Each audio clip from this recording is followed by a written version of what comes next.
Echoes of Innovation. I'm about to tell you a story bookmarking a chapter of our past, present, and future as Africans. A story hidden in the deep rocks of time, one we tend to ignore but forget that, like the fabric, is woven in our hearts. But before I tell you the story, let me give you something to think about. Africa is currently the continent with the youngest population. 1 out of every 6 people is on this continent today. This highlights Africa as a viable ground for problem solving, and our ability to bridge that gap as Africans depends on our innovative solutions.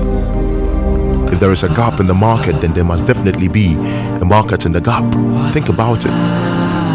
But wisdom is like a baobab tree, no one individual can embrace it. Therefore, today I'm here not to create but to rekindle the spark of innovation already in our hearts, picking it up from the footnotes of our past into the text of our future. Now, the story. From the echoes of Asian past, the footprints of Mother Africa lasts, not in the sands of corruption and a begging bowl in hand, but in that of innovation. By the sweat of her brows she stands in ovation, carving nobility on the conscience of humanity, not with gouges or knives, but sharp edges of innocent minds.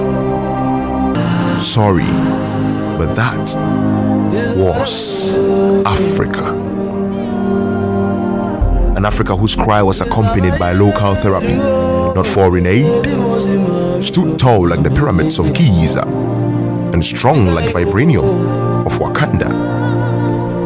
From Egypt to South Africa, Liberia to Rwanda, she was home of world civilization.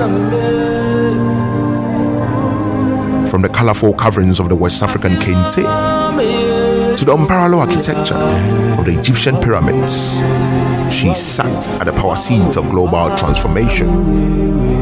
But now, her kids wet the Mediterranean with tears to seek a life she gave with ease. This makes me freeze. But today we beat the drums of change with sense of urgency. Yes, today, no reluctance as we create a new Africa.